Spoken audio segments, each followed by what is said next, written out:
You ask Tiger to solve. This deals with linear equations with one unknown. The final result is y equals -7.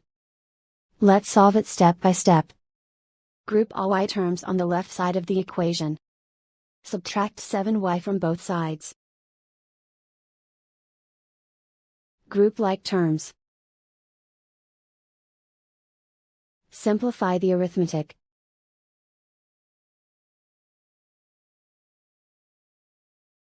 Group all constants on the right side of the equation.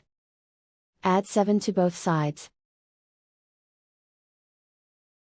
Simplify the arithmetic.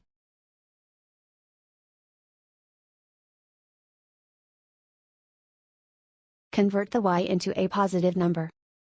Multiply both sides by -1.